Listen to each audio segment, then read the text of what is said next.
see. This is my good friend. He's been waiting for me for about 2 weeks to upload a video, and I've let him down. He's been sitting here for quite a while. He's just reduced to nothing but bones, really. So, where are you from? What is that? Oh my gosh, guys, I'm very sorry that it's taken me so long to upload a video.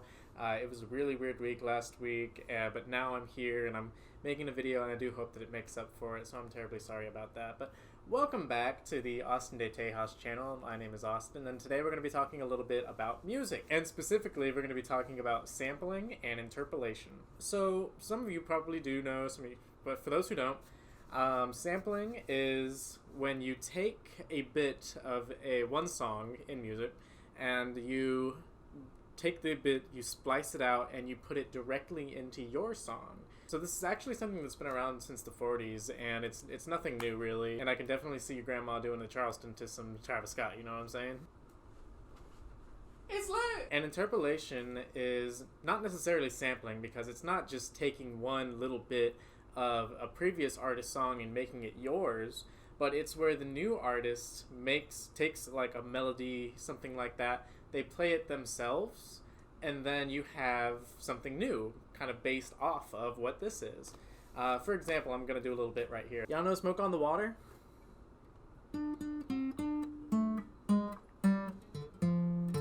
Something like that, right? Like that'd be the original artist. So what somebody else can do is go like,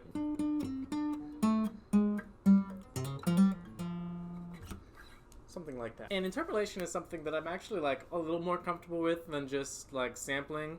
And I do think that it does have its pros and cons, both of them. So like a pro could definitely be like a new artist taking what a previous artist had done, kind of expanding on it a little bit, and it can be really cool. Like, for example, somebody could say, oh, I'm sure that these teenagers have never heard of the Thompson Twins before. Maybe I'm going to take this little bit right here, put it in mine. They probably won't know, and maybe if they do know it, then they'll go back and listen to the Thompson Twins a little more or something like that. But then you have what Vanilla Ice did to Queen. This was making it different.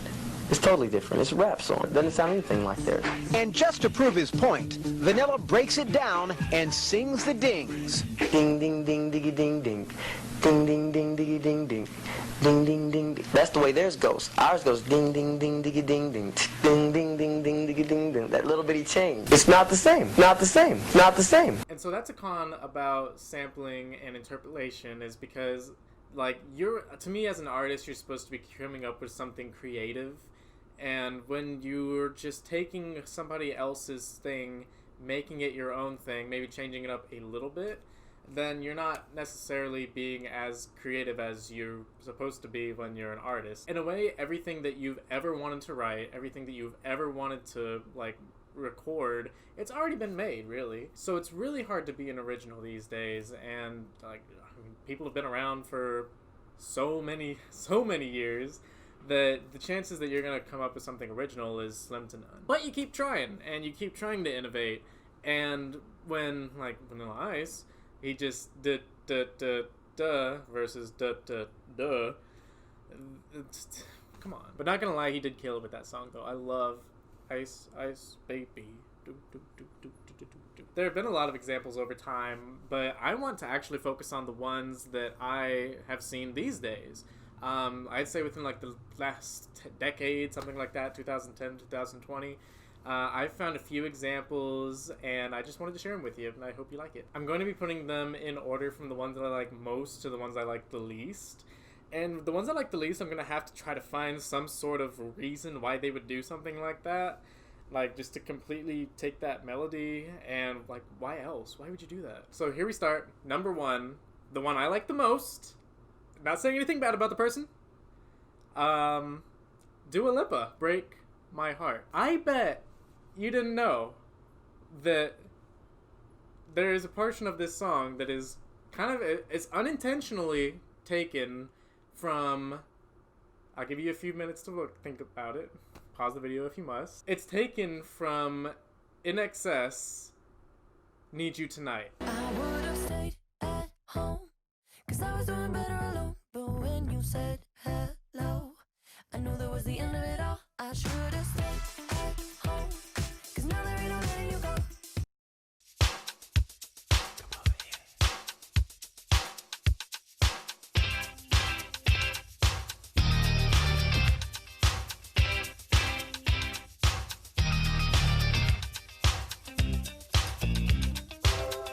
And so the reason I like Dua Lipa so much is because the entire rest of the song is original. Like, it's just that little part that that is the only part that she like had transposed or interpolated from the original one. Otherwise, the entire song is completely her own voice, her own lyrics. It's all the same. It's great, except that little bit right there. And the only reason that I was able to think of it was because I like that song a lot. I like INXS's Need You Tonight a whole lot. And so I heard that and I was like, wait a minute. I just wanted to add real quick that she even slowed down the interpolation on the second verse of the chorus. Like, the second part of the chorus, she slowed that down, and that's what makes it even better. Just saying. And another thing that I found a lot with these songs is that they did eventually give credit to the original artist. So like she actually did go to INXS, give him a little bit of the like the writing credits. So he did end up getting, you know, some credit for it. So the second song, wow, it's something else. So Koolio's Gangsta's Paradise. I bet you didn't know that that was interpolated.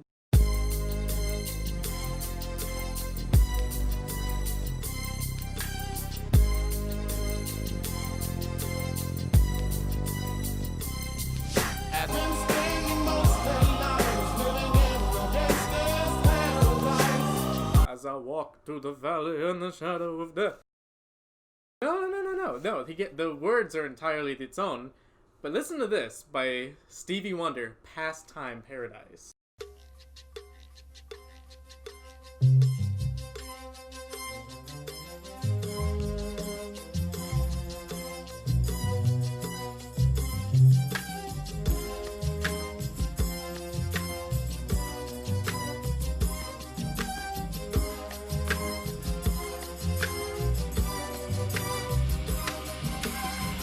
And spending most of their lives living in a pastime paradise. Tell me who of them will come to be? How many of them are you and me?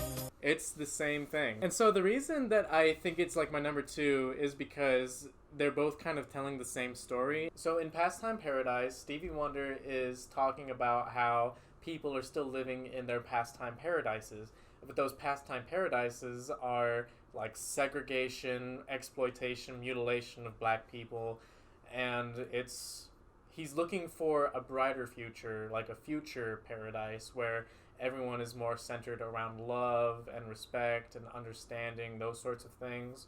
And so here we are 34 years later, and we have Koolio's Gangsta's Paradise, where there's trouble in black gang communities. Nobody can reach me, nobody can teach me, so how can they reach me, sort of thing. It's like the future paradise that Stevie Wonder wanted had just totally missed. And so we're here now in Gangsta's Paradise. So I think that it really does like pay a homage to Stevie Wonder's original work. And I mean, that's the reason why I like the song so much, even though it is like an interpolation. He's basically adding on to Pastime Paradise, and it's kind of reflecting what the current situation is. Number 3 is a song that I knew from the exact second that I heard it on the radio that this is a song that I've heard before for certain. Number 3 is Play That Song by Train. Play that song, the one that makes me go all night long, the one that makes me think of you. That's all you gotta do. I heard it on the radio, and I was like, no, I've definitely heard this song before. What did they take? And to me, it reminded me exactly of a Vine that Dun dun dun dun dun dun dun dun dun dun dun dun dun dun dun.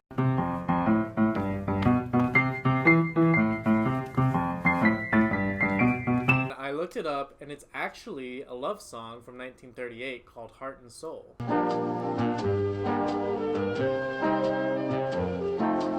Heart and soul, I fell in love with you. Heart and soul, the way a fool would do, madly, because you held me tight.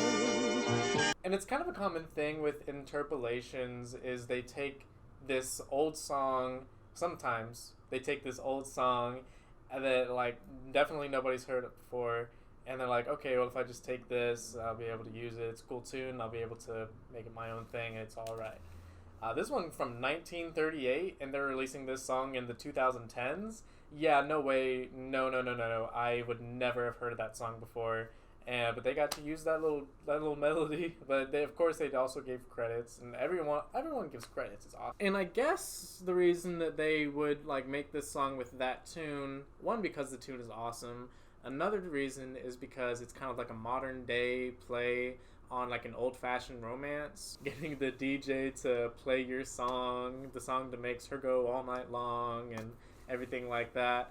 Is not I don't know if it's the same as I Love All of You Heart and Soul, but I guess it's the closest thing that we get these days. Number 4, and I'm terribly sad to say it, is by one of my favorite groups in the entire world, the 1975. And it's off of their A Brief Inquiry into Online Relations, or A Bior, and it is Give Yourself a Try.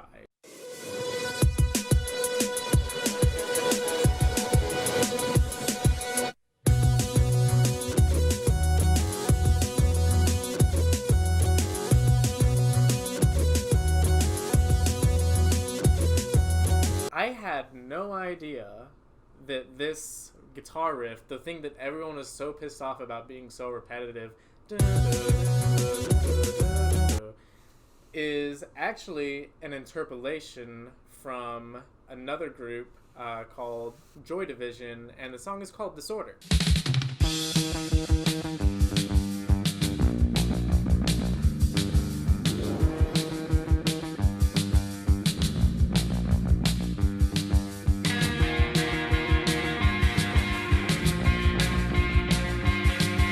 So what the 1975 did is they took a guitar riff that was kind of just present in the pre-verse and during the verse, and they took this little bit right here.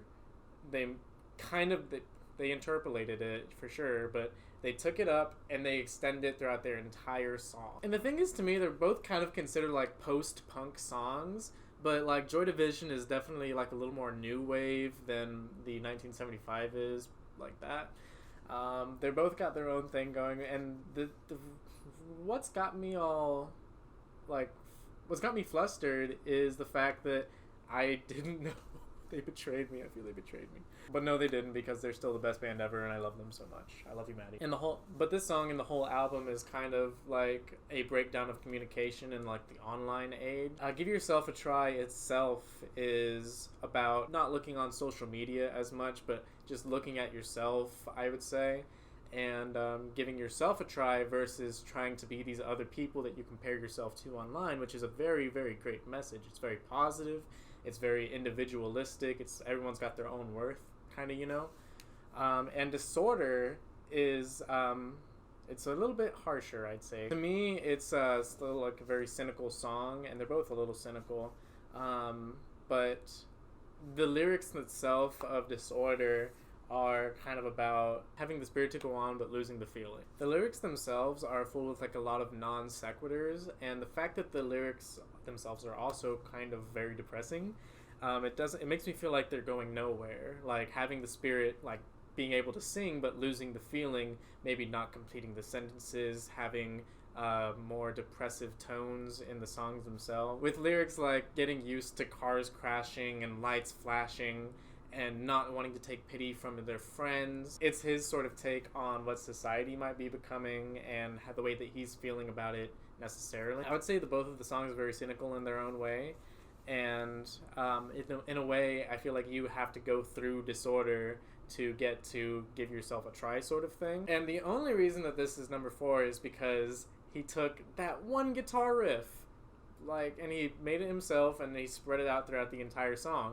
Disorder didn't even do that. Disorder went through like a couple different little guitar riffs, melodies, everything like that, but he just took this one thing and spread it, and I didn't like it as much once I found out that Disorder was a song. And I was like, come on, Maddie, I know you can do better than that, big boy. But the one shining light I've seen from it is maybe he put this iconic new wave guitar riff in there from Disorder, and not knowing that the rest of us would know about it, kind of in a way assuming that we all have a disorder, but we do need to give ourselves a try. There you go. But anyways, this has been a lot of fun talking about this. It's something that I just feel very strongly about with creativity in music and writing and everything you do. I prefer originality and creativity, and if you're gonna do something like interpolate, or if you're gonna sample, do what Dua Lipa did. She didn't even intentionally do that. She didn't even realize that she had a riff from INXS until she was like, oh no. But thank you all so much for staying here, and I got a little something real quick for you, real special, because you stayed for the entire video. Here's a little something from the Snoop D-O-double-G, and something that he did back in the day. Right now we got some new Snoop Doggy Dogg for that ass. This one is called The Shiznit. You're about to go downtown, bitch, right here on the station that plays only platinum hits. That's 187.4 on your FM dial. If you're licking, that's W Balls. Everybody's got to hear the shit on W Balls, W Balls, W Balls.